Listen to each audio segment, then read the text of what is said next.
Hari ini kita akan melakukan sharing session yang cukup menarik sebenarnya, yang manfaatnya juga akan dirasakan oleh teman-teman mungkin yang lagi galau kuliah, yang lagi galau jurusan, mau ngambilnya apa, kuliah di mana gitu ya Bu ya.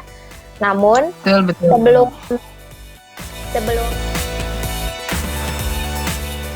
kita mulai nih Bu sharing sessionnya, bisa nggak nih Bu, Ibu kenalkan diri dulu ya kan, supaya teman-teman yang join di sini tahu nih sekarang narasumber kita hari ini tuh siapa sih sebenarnya. Monggo Bu Li. Mangga tuh hatur nuhun Teh Dinar ya. Oke, baik teman-teman sekalian. Nama saya Alfika Lia, bisa dipanggil Lia saja. Saya saat ini dosen di Prodi Psikologi Universitas Paramadina di Jakarta dan juga psikolog pendidikan seperti itu. Jadi di sini memang sehari-hari biasanya materinya berhubungan dengan pendidikan dan juga terkait dengan juga minat bakat dan seterusnya seperti itu. Oke, udah berapa Gitu lama kan nih Bu jadi psikolog Bu? Kalau jadi psikolognya saya itu sejak tamatnya 2005. 2005. Berarti 15 tahun ya.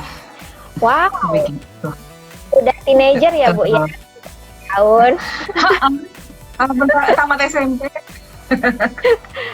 Oke Bu, hari ini ya kita akan melakukan sharing session. Saya sebagai host, sebagai moderator ini pengen tahu nih Bu, kepo banget gitu ya untuk membantu para netizen-netizen di luar sana, adik-adik SMA mungkin, adik-adik yang lagi galau mau kuliah, untuk membahas tuntas mengenai apa sih kuliah itu. Coba Bu, gimana kira-kira kuliah itu apa sih Bu? Kuliah itu sebenarnya dari bahasa Arab katanya. Jadi betul, asalnya itu dari bahasa Arab, cuma detailnya saya kurang paham, tapi akhirnya diadopsi dalam bahasa Indonesia. Dan kemudian istilah itu digunakan dalam pendidikan di perguruan tinggi, ya. Nah, jadi dalam berkuliah itu sebenarnya kalau kita lihat kan perguruan tinggi sendiri ada banyak tuh bentuknya, ya. Ada yang mulai dari pendidikan. Jadi pendidikan tinggi itu adalah pendidikan setelah tamat SMA. Oke. Tamat SMA bisa saja nanti ada yang ambil program D1, D2, atau yang sering diselenggarakan di universitas-universitas atau sekolah tinggi itu misalnya D3, S1, S2, S3, sampai S3 lah ya kalau jenjang pendidikan tinggi seperti itu. Nah, dalam berkuliah sih sebenarnya kita menempuh pendidikan di perguruan tinggi yang kita pilih seperti itu. Ya. Jadi intinya mah belajar juga gitu. Cuman bisa jadi nanti belajarnya beda. Nah, disitulah kemudian terkaget-kaget lah mahasiswa yang masuk. Begitu. Biasanya begitu ya Bu ya. Oke, ini Bu biar nggak kaget untuk adik-adik yang baru mau masuk kuliah terutama ya.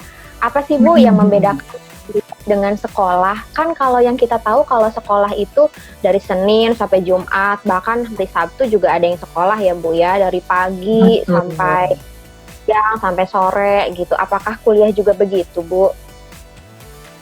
Betul. Kuliah itu juga sama sebenarnya. Jadi ada kuliah samanya dengan sekolah sebelumnya sama-sama ada jadwal. Ya. Penyelenggaraannya bisa dari Senin sampai Sabtu juga bisa. Nah, tergantung kita jadwalnya seperti apa.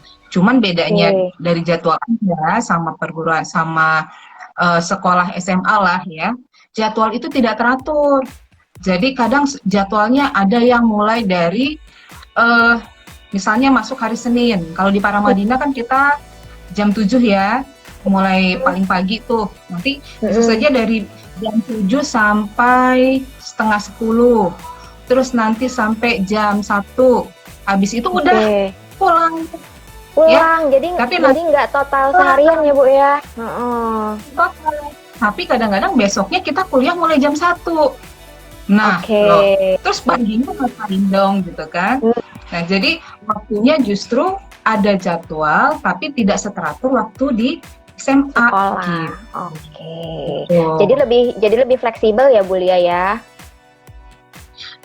Fleksibel mungkin lebih apa ya, lebih longgar lah jadwalnya Lebih ya. longgar. Karena kalau fleksibel Nah. nanti bisa masuk bisa enggak kan Iya, susah. Iya, semaunya nanti ya Bu ya kalau fleksibel juga. Oke.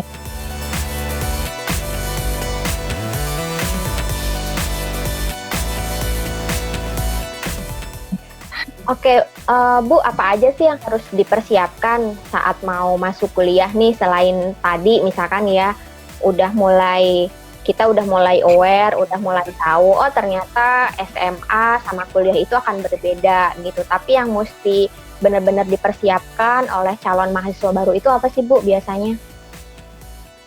Nah, satu hal begini. Jadi yang namanya pendidikan di perguruan tinggi ya, itu ibaratnya sudah ada grand design kurikulumnya. Jadi kalau Anda masuk ke perguruan tinggi, itu nanti diharapkan satu, pasti ada teorinya. Ya, Anda belajar teori-teori, lalu nanti diharapkan dengan teori yang dipelajari, lalu nanti ada prakteknya juga kadang-kadang, ya. Nah, harapannya apa? Setelah Anda belajar ilmunya itu tadi, udah dapat prakteknya, setelah tamat, Anda bisa mempraktekkan apa yang dipelajari di perguruan tinggi tadi. Jadi langsung mengaplikasikannya di masyarakat, gitu. Nah, itu tujuan kita belajar di perguruan tinggi. Jadi, ibaratnya satu, paham teori, nanti setelah lulus bisa mempraktekkan gitu. Jadi gitu Mbak Dinar. Jadi nanti dari situ karena iya. Nah, karena banyak teori, tentu harus kitanya yang mau masuk, aku belajar teori apa sih, atau nanti prodi yang mau aku pilih itu ngajarin tentang apa aja sih. Nah, di situ tuh yang dari lulus harus cari tahu gitu. Berarti ini ada kaitannya sama jurusan kuliah juga ya Bu ya, yang mau diambil nanti apa gitu ya. Oke. Gimana Bu?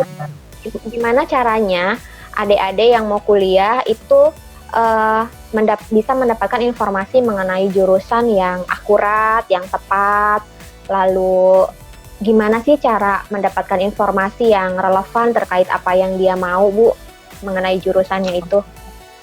Oke, yang paling mudah sebenarnya, apalagi dengan adanya internet sekarang, cari website jurusan dan universitas yang mau dituju. Websitenya gitu. Ya Bu ya? Websitenya, misalnya kalau mau masuk psikologi di Paramadina, buka websitenya Psikologi Paramadina, gitu kan? Atau kalau misalnya kita ada HI, buka websitenya HI gitu.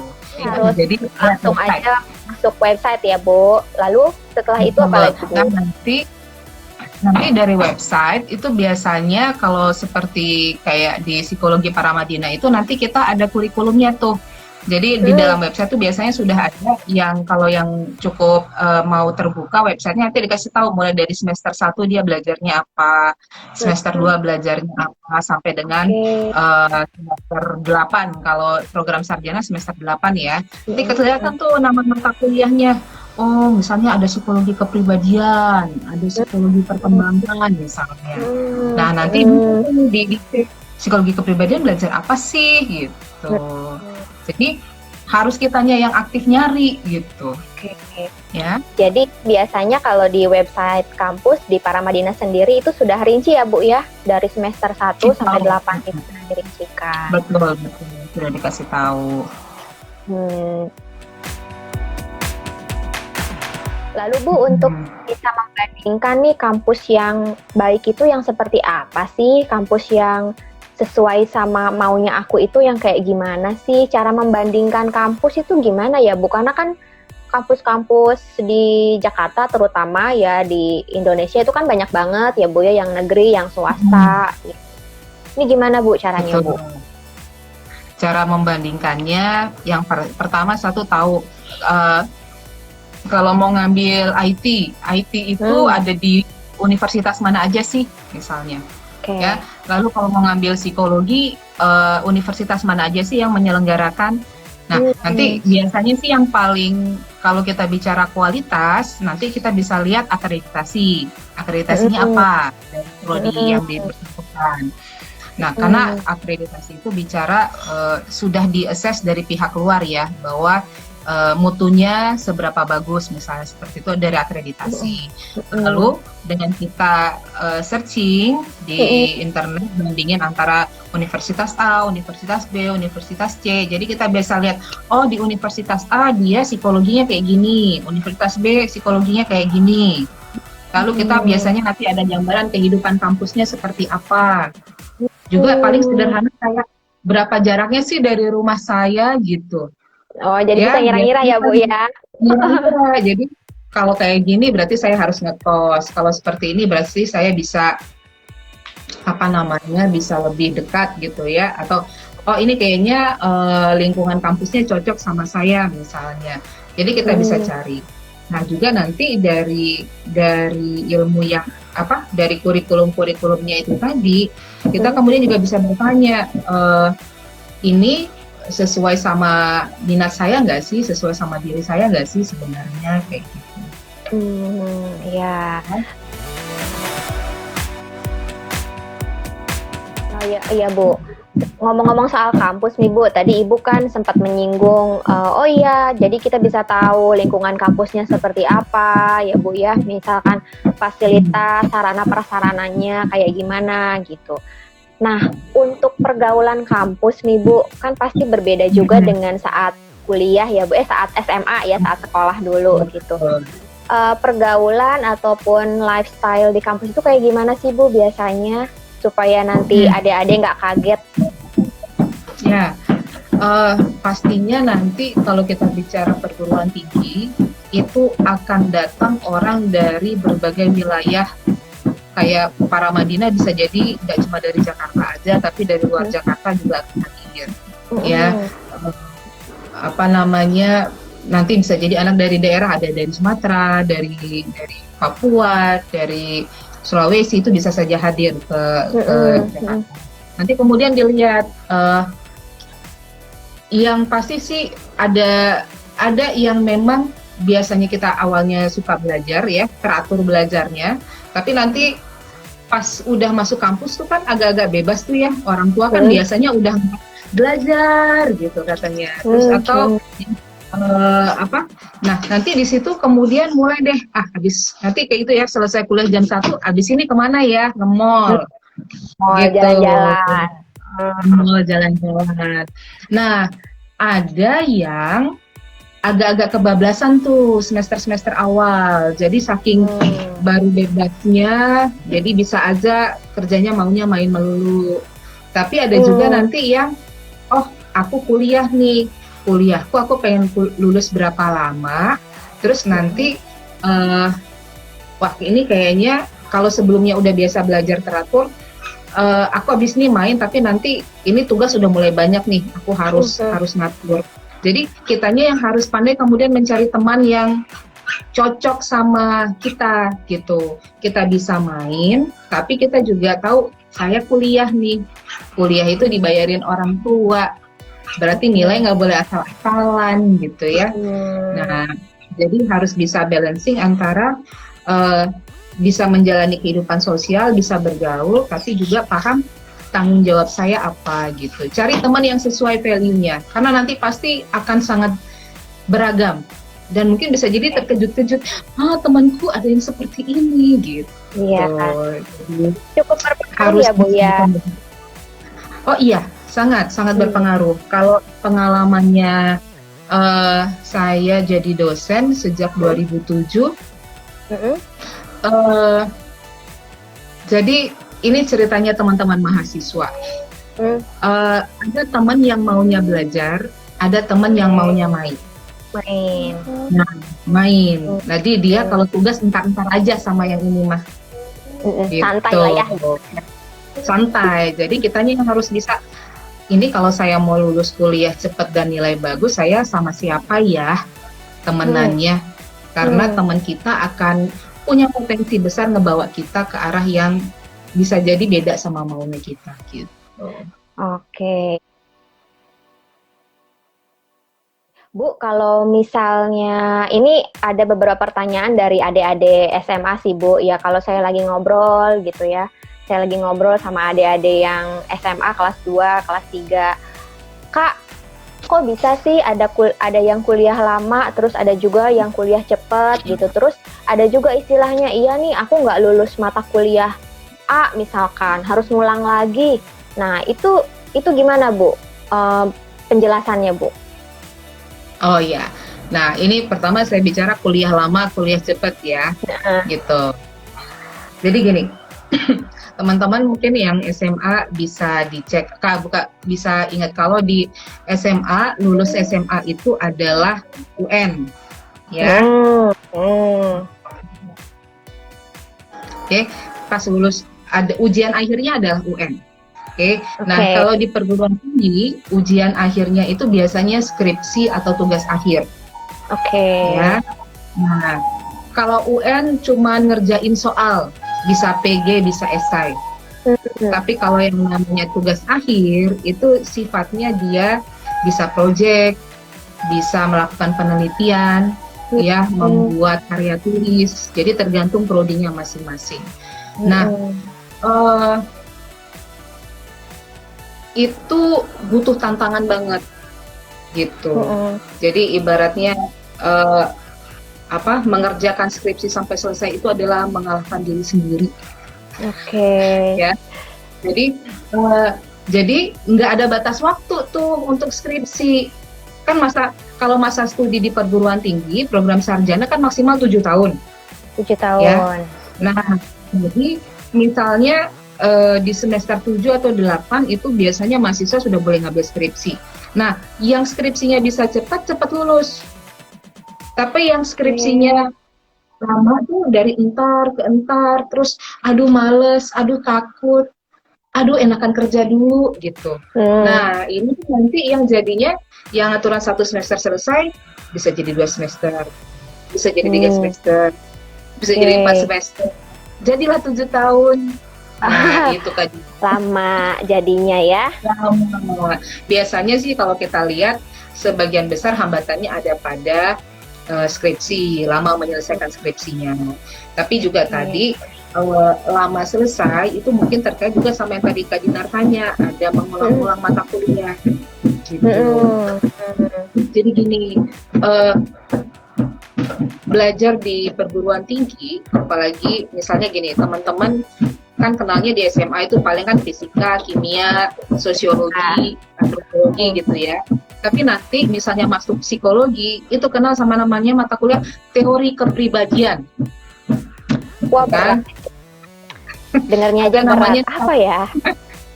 Ya, banyak kan belajar teori tuh. Jadi kita benar. Jadi menurut teori A, kepribadian seseorang dipengaruhi oleh masa kecilnya. Gitu kan. Nah, ini tuh baru pertama kali kan didapatkan di perguruan tinggi ini, dan ini baru. Nah, ketika baru dan baru pertama kali ketemu, nah itu kadang butuh waktu juga untuk bisa memahaminya. Gitu.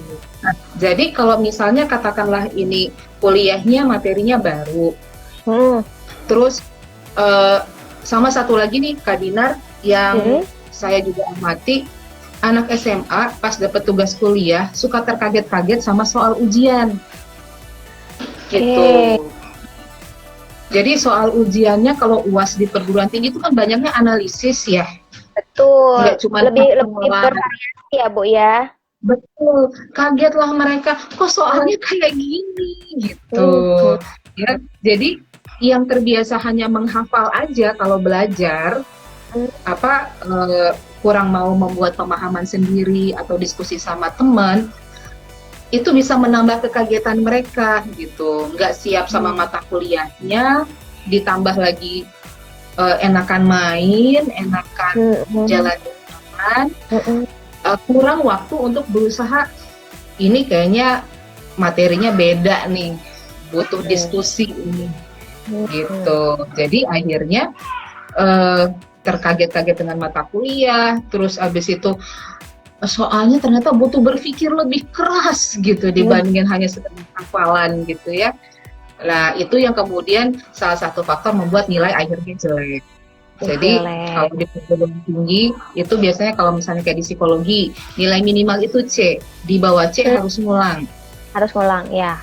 harus ngulang. Nah, akhirnya disitulah mulai mengulang mata Itulah kuliah. yang bisa menjadikan tadi ya Bu, jadi bisa lama juga nanti kuliahnya, karena semakin banyak mata kuliah yang diulang-ulang tadi ya Bu ya.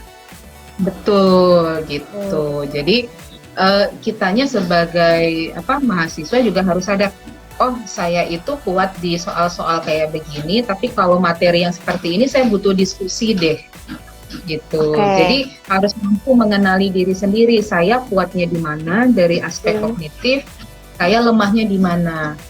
Nah, hmm, jadi harus mengenal diri betul untuk kita kemudian kalau apa ketemu belajar di kampus, oke, harus beda nih cara belajarnya gitu.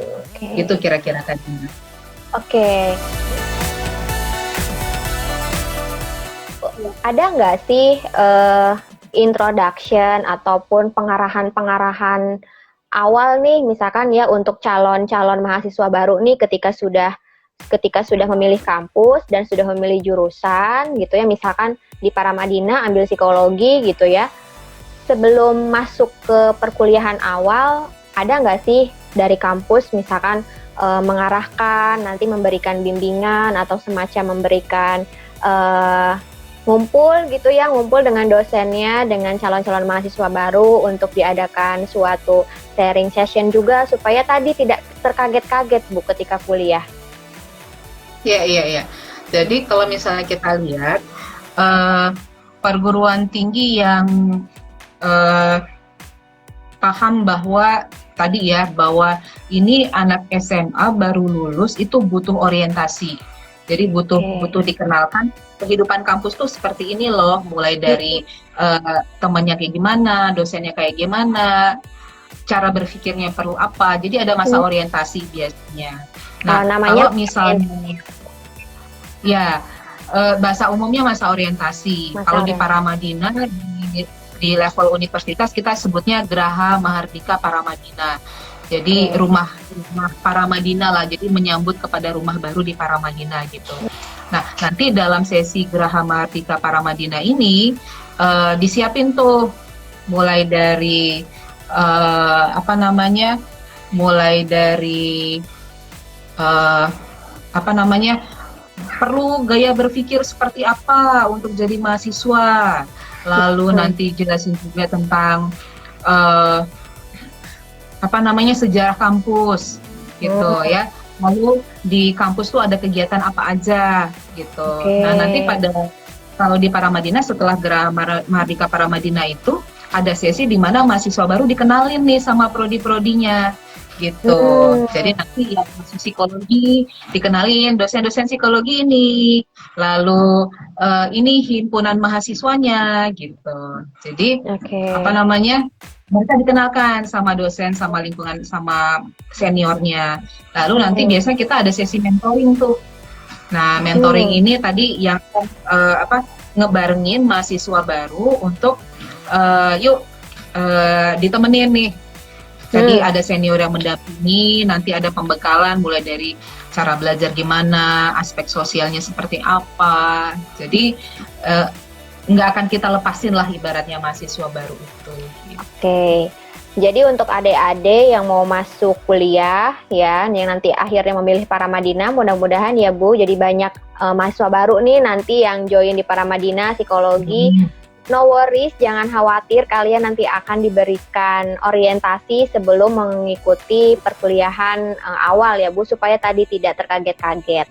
Jadi nanti akan betul. dikenalkan kampusnya gimana, lingkungan kampus itu seperti apa, dosen-dosennya juga dikenalin, kegiatan-kegiatannya juga. Nah, lalu hal-hal lainnya mungkin keliling kampus ya Bu ya, biasanya ya di bawah tuh keliling kampus ya Bu. Oke Bu. Termasuk posisi kantin ada di mana gitu ya. Oh iya iya itu yang paling penting, kantin ya. Kantin tuh di mana? Lalu apalagi biasanya tempat jajan, lebih semangat kayaknya kalau tempat jajan ya. Oh, kayaknya gitu Kak Dinar. Oh, sama Iya ini Bu. Kak Dinar, eh, Hmm, para Madinah itu kan sekarang ini sampai 30 Juni ya, oke. itu lagi masa diskon uang masuk 100%. Wow, 100%. 100%. Jadi ibaratnya yang Eh, daftar masuk para Madinah sampai dengan 30 Juni itu free uang masuk. Jadi cukup langsung bayar SPP-nya saja. itu luar biasa adik-adik, silahkan ya, ini kesempatan yang jarang banget terjadi, nggak ada di kampus lain, cuma di Parmat doang, 100% loh diskonnya. 100% sampai 30 Juni. Nanti lewat 30 Juni bayarnya 50%. Oke. Nanti mendekati masuk kuliah 25%. Jadi mari kita manfaatkan. Oh ya, Ya kan? manfaatkan betul. Diskonan selama itu ada diskon ya Bu ya. Gitu, kita Betul. manfaatkan. Betul Oke. gitu Kak Dina. eh, dari kegiatan di kampus nih, ya kan? Tadi kan sempat Mm-mm. dibilang juga kalau ada kok kegiatan lain selain akademik gitu ya, selain belajar dan belajar. Nah, kalau di kampus sendiri nih di Paramadina khususnya, ada kegiatan non akademik itu yang kayak gimana aja sih Bu? Contohnya? Oke, baik. Jadi di kampus itu dia mengenal namanya unit kegiatan mahasiswa atau UKM. Hmm. Ya. Nah, jadi dalam UKM ini kesempatan untuk mahasiswa untuk bisa menyalurkan bakat non akademiknya atau minatnya misalnya. Hmm. Jadi kampus itu jadi jangan cuma ada istilah begini kalau buat mahasiswa kupu-kupu sama kunang-kunang. Ya. Kupu-kupu saya tahu Bu, kupu-kupu saya tahu. Kunang-kunang apa Ah, itu ya? kalau kunang-kunang itu kuliah nangkring. Pula, jadi Oh iya pulang iya iya kuliah iya. nongkrong di mana gitu.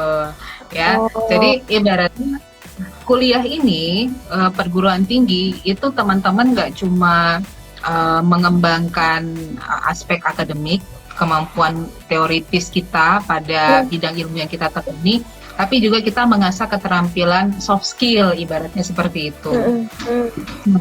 Ikut UKM, kegiatan mahasiswa di kampus, dimanapun nanti teman-teman ikut, itu akan mengasah soft skill tadi, mulai dari berorganisasi, Hmm. kepemimpinan, ya, Hmm. bagaimana kita merencanakan kegiatan, gitu. Hmm. Jadi, justru nanti teman-teman kalau ikut OKUP, jadi organisasi kemahasiswaan ya di Paramadina istilahnya ada namanya OKUP tapi istilah normalnya apa namanya awamnya UKM. Nah, nanti UKM. ya setelah lulus dengan teman-teman yang ikut UKM ini eh, dia sudah tahu nih bagaimana manajemen konflik ketika di organisasi gitu. Hmm. Dia udah ngerti nih gimana memimpin teman-temannya dalam merencanakan program atau proyek. Gimana sih saya mulai dari danus tuh dana usaha gitu ya, sesederhana itu sampai dengan kita merancang kegiatan mulai dari kegiatan yang kecil sampai kegiatan besar gitu. Nah, ini jadi bekal. Jadi kita lulus Hmm. nggak cuma dari aspek akademiknya saja, tapi keterampilan kita managing dealing with people, bagaimana berinteraksi sama orang lain akan menjadi semakin bagus gitu. Modal deh tuh ngelamar perusahaan ya kan? Oke, itu modal untuk bisa membangun kerjasama juga ya Bu ya? Betul banget. Apalagi nanti Hmm. kalau misalnya UKM-nya itu berjejaring sama UKM di perguruan tinggi yang lain ya. Hmm. Oh, Atau misalnya itu ya Bu ya? ya UKM-nya ikut lomba misalnya. Nah, ketika ikut lomba kan ada prestasi non akademik yang bisa didapatkan Hmm. gitu. Mbak Dinar ini ada yang nanya Oh, temanya oh ya, apa? ini ada yang tanya, Ipul Zaiful, ini temanya apa ya Mbak Dinar? Oh, untuk sesi satu ini temanya adalah membahas mengenai seberapa siap sih nanti kuliah gitu ya. Ini untuk sesi ini kita lagi membahas mengenai apa sih itu kuliah, apa sih yang mesti dipersiapkan saat kuliah nanti gitu. Nah, untuk sesi besok lain lagi ya, Bu Lia. Jadi teman-teman kalau penasaran itu sesi 2 besok di jam yang sama, di jam setengah 4. saya dan Bu Lia juga akan buka sesi lagi gitu berkaitan dengan minat dan bakat.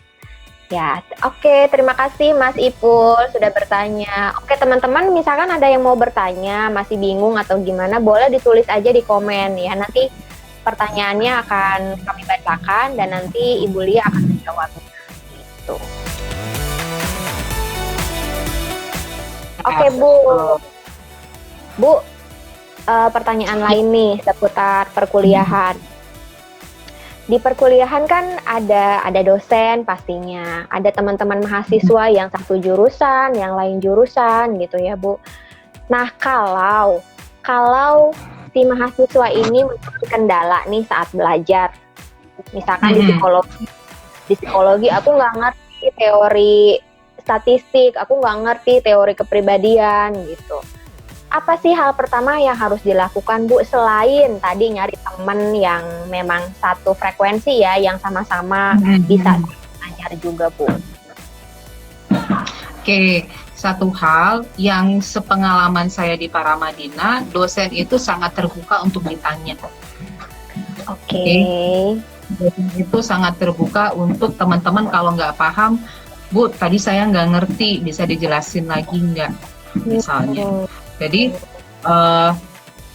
kadang mungkin di situ kalau saya sering lihat gitu ya, mahasiswa tuh rada sungkan sama dosen gitu. Jadi ya digalakin atau apa gitu ya. Nah, jadi ketika teman-teman kesulitan sama materi, dosen itu sangat terbuka untuk bertanya gitu. Bu, tadi tuh nggak paham sama materi yang ini. Nah, dan menurut pengalaman saya, dosen itu membuka kesempatan bertanya nih di dalam kelas. Ada teman-teman ada pertanyaan, ada yang belum ngerti misalnya. Nah, di situ sebenarnya ajang untuk mahasiswa bertanya. Cuman saya nggak tahu ya, apa mungkin mahasiswa sungkan untuk bertanya begitu, atau sungkan untuk, atau takut diketawain gitu ya sama teman-temannya ketika bertanya. Padahal mas sebenarnya justru dengan dia bertanya itu membuka peluang teman-temannya yang lain sebenarnya yang bingung juga jadi oh iya dia nanya gue juga mau itu membuka kesempatan buat teman-temannya, jadi sama-sama dapat ilmu gitu. Nah, tapi bagi mereka yang memang sulit untuk bertanya di depan kelas, depan teman-temannya, setelah selesai kuliah boleh tuh ya. Nah tuh kata Adel ya Hakim. Benar. Ya Bang. Iya Adel ya? Nih iya banget Bu, takut diketawain. Oh benar banget berarti yang dikatakan Bu Lia. Ada Pak Aan juga nih baru join Bu. Pak Aan, halo Kak, apa kabar Kak Aan? Selamat sinar dan Emilia. Kakak Bu, iya saya kenal sama Kak Aan loh. Baiklah. Jadi kadang gini, mungkin itu banyak kejadian selama di SMA ya. Ini kita belajar rada-rada psikologi dikit gitu. Pengalaman kita Bu, emang nggak apa-apa, emang era lama kita Bu loh, psikologi kan. Iya. Nah, jadi kadang ketika teman-teman ini punya pengalaman selama SMA ketika bertanya suka disorakin sama temennya gitu, wow gitu. Terus atau misalnya, lu yang kayak gitu aja ditanyain gitu sebenarnya. Nah, setidaknya bagi saya pribadi, nggak ada pertanyaan yang bodoh, ya. Nggak ada pertanyaan yang jelas. Dan ketika yang sederhana itu ditanyakan, saya pernah bilang gini sama mahasiswa saya, Bu, jadi kalau kita nggak bertanya, sebenarnya kita melakukan refleksi. Ini apa sih barangnya gitu? Oh, gue nggak ngerti-ngerti ya. Artinya apa? Dia itu melakukan monitoring sama dirinya sendiri. Oh, yang ini aku paham, yang ini aku enggak. Dan itu sebenarnya modal utama untuk kita bisa jadi orang yang lebih bagus lagi gitu.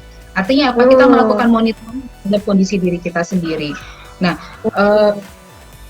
jadi orang yang berani bertanya ketika dia bingung, itu menunjukkan bahwa saya ingin paham. Saya ingin menguasai materi tadi, dan di sisi psikologi itu metakognisinya jalan, gitu. Dia paham tentang dirinya, gitu. Jadi justru orang yang berani bagus ya Bu ya. Betul. Justru lebih bagus. Diam aja kan Bu. Dan itu tandanya dia mikir. Iya. Kan jadi jangan sampai udah ngikut mata kuliah terus dia diam gini. Terus ditanya, tadi belajar apa? Nggak tahu gitu. Nggak tahu gitu ya. Kadang begitu Bu, memang mahasiswa itu dengan diamnya mahasiswa itu kadang ambigu. Ini tuh dia Betul. ngerti atau dia nggak ngerti gitu. Jadi mendingan teman-teman tanya aja ya. Nanti adik-adik jangan sungkan untuk bertanya. Teman-teman mahasiswa juga tadi kayak Adel ya Bu, takut diketawain, hehe gitu ya. Itu oke Adel. Tadi yang seperti kata Bulia bilang, itu malah melatih metakognisi kita jadi jauh lebih aktif ya Bu ya. Oke. Iya, Oh iya betul. Bu, ada question nih dari Akuma_Rin. Akuma bertanya, Mbak Dinar, apakah di Paramadina itu ada matrikulasi pembelajaran terlebih dahulu? Soalnya saya dari jurusan SMA-nya tuh IPS. Terima kasih. Gimana tuh Bu? Ada matrikulasinya nggak Bu? Oke, jadi gini, matrikulasi itu sih biasanya dikasihnya buat yang sepemahaman saya dari S1 ke S2 tuh.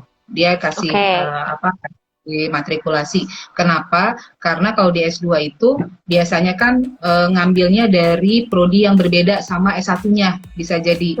Jadi untuk bisa menyamakan pemahaman dilakukanlah matrikulasi. Tapi kalau untuk level S1 itu biasanya nggak ada matrikulasi. Kenapa? Karena semua kita tahu di perguruan tinggi pemahamannya awam.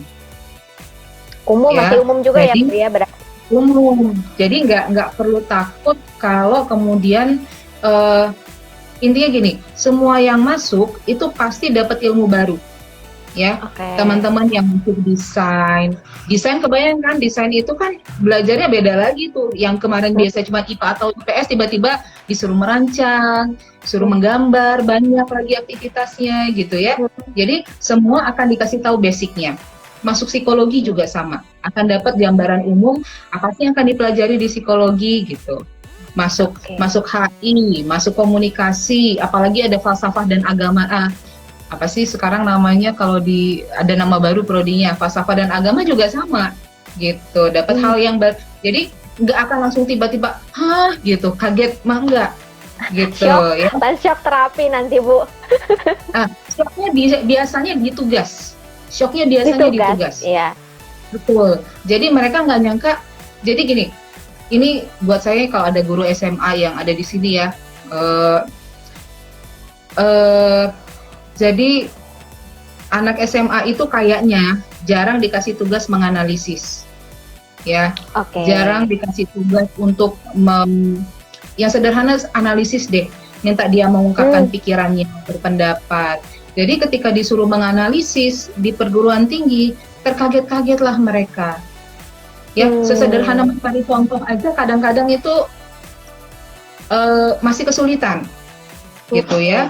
Jadi ini menurut saya adalah pola pikir yang seharusnya sejak SMA itu sudah mulai dilatih itu, bahkan dari SD sih. SD itu misalnya analisis waktu SD kan bisa kayak gini, apa bedanya anjing dan kucing?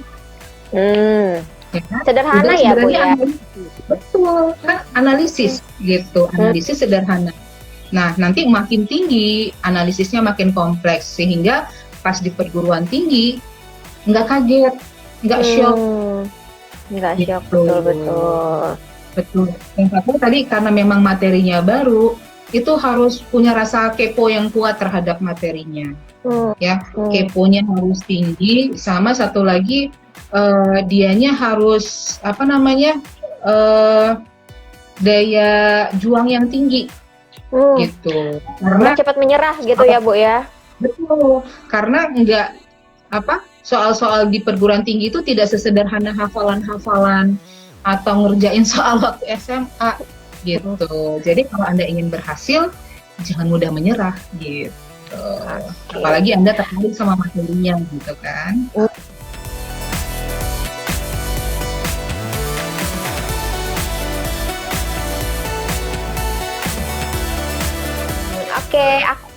Itu tadi jawaban dari Bulia ya. Intinya kamu jangan khawatir, nanti ketika kamu mau masuk kuliah Mau kamu jurusan SMA-nya IPA, IPS, itu nggak ngaruh ya. Nanti tetap akan diberikan hal-hal yang sifatnya umum dulu supaya tadi tidak terkaget-kaget ketika nanti melakukan perkuliahan di keseharian gitu ya.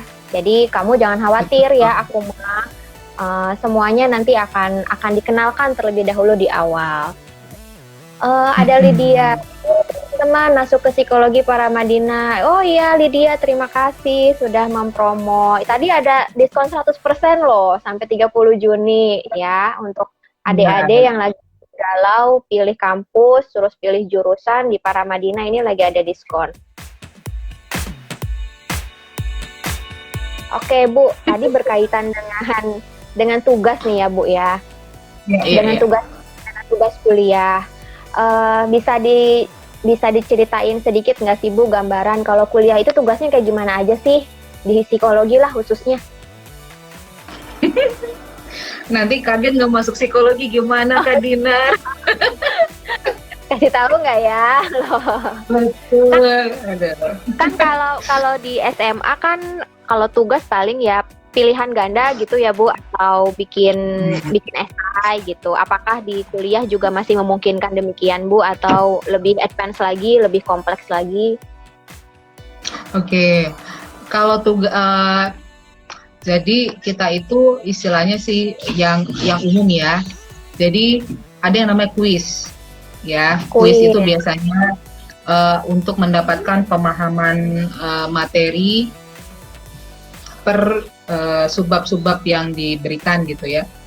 Jadi ada materi 1, materi 2, habis itu nanti ada kuisnya. Lalu ada nanti UTS dan UAS. Jadi ada ujian tengah semester, ada ujian akhir semester. Nah, bentuk ujian tengah semester atau akhir semester ini itu bervariasi. Ada yang paper. Oke. Kalau saya nggak salah sih teman-teman di SMA sudah mulai bikin paper sebenarnya ya. Cuma nanti ketika di perguruan tinggi makin banyak paper yang harus dibuat gitu ya. Ini kaget loh ya, bukan supaya lebih siap kan Bu, ini kan kita lagi berbicara mengenai siap kuliah ya. Ya betul. Nah lalu ada paper. Nah papernya pun nanti tingkat kesulitannya akan lebih tinggi. Jadi bisa jadi teman-teman harus misalnya kalau di psikologi kan kita kadang suka analisis kasus ya. Nah nanti diminta untuk interview untuk dapat kasusnya gitu. Langsung nanti ya. Kemudian betul, nanti langsung tuh ditanya kepada misalnya kalau saya akan ngasih ini interview karena saya kan ngajar psikologi pendidikan nih sekarang. Nah, coba kamu cari kasus dengan topik misalnya keterlibatan orang tua dalam pendidikan. Ya, topiknya itu. Nanti terserah dia. Halo, Kak Dinar. Nah, nanti dia bisa pilih mau dari segi siswanya atau mau dari segi orang tuanya, terserah kepada mahasiswanya. Nanti dianalisis nih dibandingin sama teori. Nah, jadi itu analisis kasus, ya. Atau misalnya tugas observasi, berarti dia mengobservasi langsung ke lapangan, misalnya seperti itu. Jadi sebenarnya sih memang gimana Bu? Sudah oke jaringannya? Kalau Dinar agak slow kayaknya. Ini di saya apa di Dinar? Di saya baik-baik aja, Ibu juga apa mungkin saya ya Bu ya yang saya coba ini. Gini ya Bu, kalau Instagram Live emang kita sinyalnya mesti kuat, mesti apa namanya? Oh, baik. Oke. Ini ada yang baru join nih Bu. Poppy ya, Arumi. Katanya. Apa kabar? Ada juga Hise, ada juga Fahrik. Ya, teman-teman yang lain yang di atas-atas yang tidak tersebutkan, mohon maaf. Hendrowatir juga baru join. Terima kasih sudah join. Itu Bu Retno dosen TI. Halo Bu Retno. Ibu Retno. Mohon maaf Ibu, saya nggak tahu. Ya, kenalan lagi deh. Ya, Bu Retno, selamat sore. Terima kasih sudah join. Oke. Oke, Bu. Eh, memungkinkan nggak sih, Bu, kalau lagi ngerjain tugas, terus tugasnya itu nilainya kecil gitu ya, bahkan misalkan harus intake ulang atau harus wawancara ulang tadilah gitu. Memungkinkan nggak, Bu, hal-hal seperti itu terjadi dalam perkuliahan? Mungkin saja, itu mungkin saja terjadi. Apa namanya, biasanya tadi mahasiswanya tidak ngerjain tugasnya nggak sesuai sama requirement dosen gitu. Dosen mintanya seperti apa, dia ngerjainnya kayak gimana. Nah, kalau dosennya nyuruh ngerjain ulang itu masih bagus loh. Kalau nggak kan langsung dikasih fail aja. Failed aja gitu, nilai D atau E gitu ya, Bu ya? Iya, ketika dosen itu memberi kesempatan ulang untuk mengerjakan ulang, itu berarti masih diberikan kesempatan untuk memperbaiki nilai sebenarnya. Oke. Kalau enggak, halo Tio. Terima kasih ingat ya, Tio. Tio. Iya, itu di atas ada Mbak Tika, itu psikolog juga teman saya, Bu Lia. Psikolog klinis juga, halo, Mbak Tika. Terima kasih Mbak. Bukan Bu, dari Untar, dari S2 Untar juga. Ada Tio. Oke.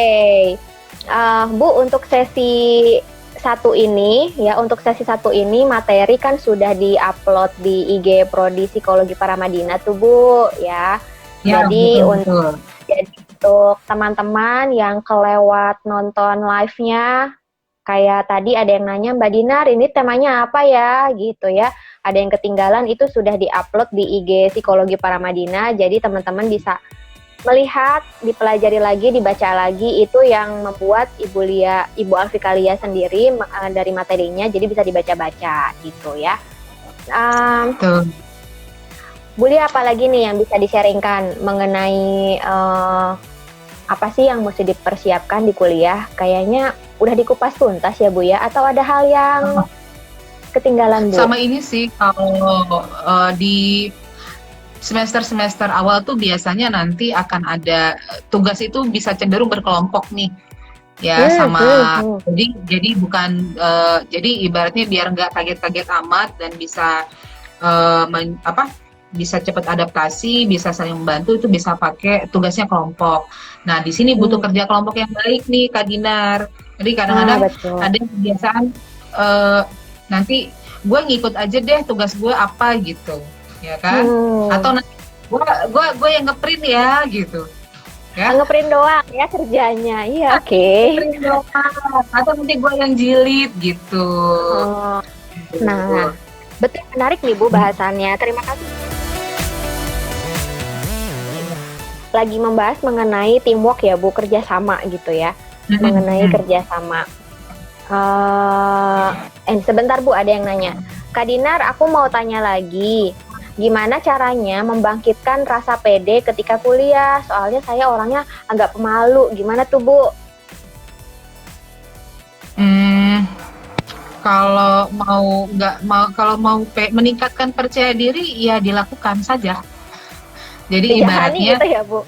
dijalani saja. Karena gini, kan ketidakpercayaan diri kita tuh kan karena kita sendiri punya pemikiran-pemikiran. Nanti diketawain orang, nanti nilainya jelek, nanti begini, nanti begitu gitu. Ya, jadi nanti ini sebenarnya pikiran-pikiran negatif yang belum tentu benar gitu. Dan pikiran negatif ini nanti yang cenderung akhirnya membuat kita urung untuk mengerjakan apa yang sebenarnya kita mau lakukan gitu. Jadi bagaimana sekarang kita mengendalikan pikiran-pikiran negatif tadi. Jadi misalnya nanti kalau aku begini aku diketawain lagi. Pertanyaannya adalah udah dicoba belum? Oke. Udah dicoba Intinya dicoba dulu ya Bu, gitu ya. Iya, karena kadang-kadang itu karena tadi gini, pikiran negatif itu kan harus di counter ya. Bener apa enggak pikiran negatif saya? Jangan-jangan cuma pikiran saya doang, yang lain nggak mikir gitu. Nah, kita bisa saja ngajak sama orang yang kita percaya, gue takut nih soalnya nanti begini-begini, menurut lu gimana? Nah, dengan ada teman yang kita ajak diskusi mengenai pikiran negatif kita ini, kita bisa lebih tercerahkan. Oh iya ya, bisa benar juga ya gitu. Jadi kadang-kadang kita itu punya pemikiran negatif, tapi kita sendiri aja terjebak sama pikiran-pikiran itu gitu. Jadi pikiran-pikiran tadi, yuk kita coba cari temen. Bener nggak sih kalau gue mikirnya kayak gini? Jadi perasaan pemikiran gue aja atau memang objektifnya kayak gitu? Gitu. Ya, jadi itu tuh salah satu. Oke, aku Marin Rin ini, terima kasih kamu nanya terus dari tadi. Terima kasih ya, kamu curious banget.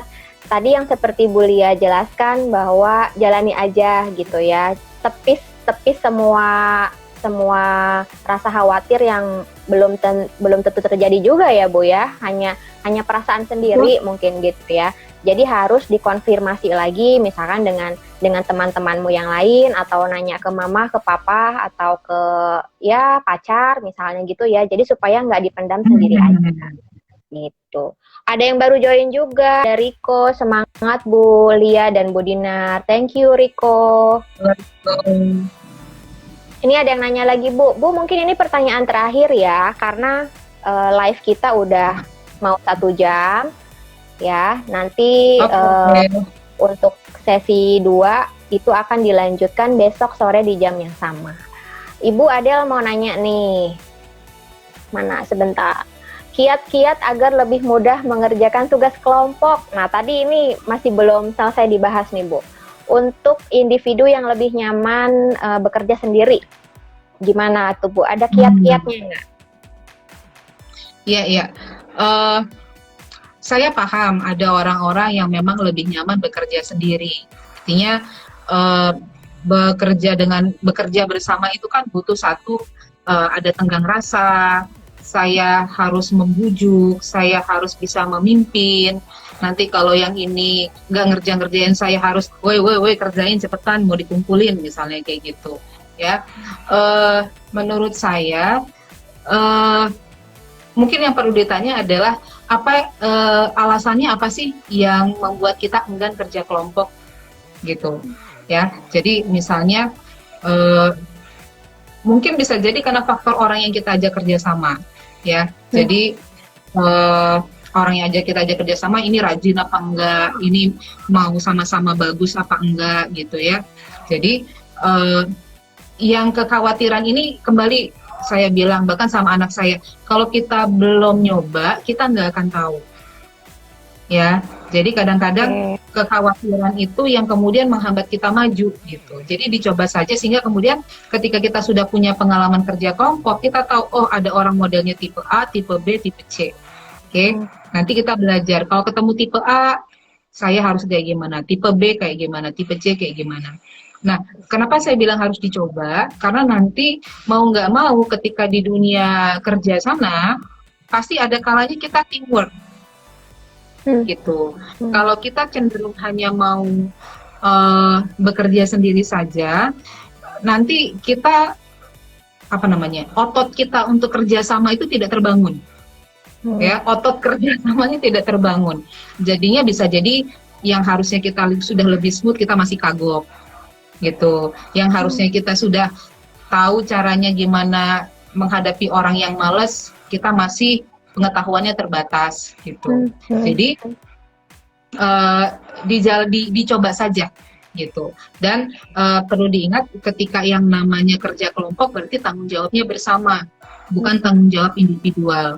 Nah, ini nanti jebakannya buat orang yang nyaman kerja sendiri, ketika tim kelompoknya ini bergerak, ya udah gue aja ngerjain sendirian. Jadi semuanya di cover sama dia ya Bu ya? Ya, karena dia tahu satu ada deadline, ada tugas yang ingin dia kejar gitu ya. Tapi kalau ingin mengambil jalan itu, saran saya adalah kalian nggak pada kerja. Jadi balikin lagi kelompok, kalian nggak pada kerja karena kalian begini, gue ngerjain sendiri. Nanti gue akan bilang sama dosen, ini kerja gue gitu. Dan itu bukan pengadu, Itu namanya konsekuensi. Ya, dan dosen sangat paham, dan dosen tahu bahwa memang ada tipikal mahasiswa yang seperti itu. Ya. Jadi ketika kita melakukan itu, kita juga memberikan pembelajaran sama teman kelompok kita. Ada konsekuensinya loh ketika kamu nggak mau tanggung jawab sama tugas kelompok, misalnya seperti itu. Iya. Jadi kira-kira. Ya, saya juga pernah tuh Bu dulu waktu kuliah nggak masukin tuh nama kelompok yang emang nggak kerja gitu, ya. Ngapain nggak kerja gitu ya, semuanya dibagi kerjaan, dibagi tugas tapi nggak dikerjain. Emang iya sih Bu, model mahasiswa juga macam-macam ya Bu, bervariasi. Nah ini kalau teamwork kan tadi yang Bu Lia bilang itu tanggung jawabnya bersama, jangan hanya di cover oleh individu per individu aja. Apapun yang dirasakan ya dikomunikasikan dengan kelompok gitu ya Bu, untuk bisa solving masalahnya itu bareng-bareng juga gitu ya Bu ya. Ini kata Adel, nanti nggak diajak berkelompok lagi Bu.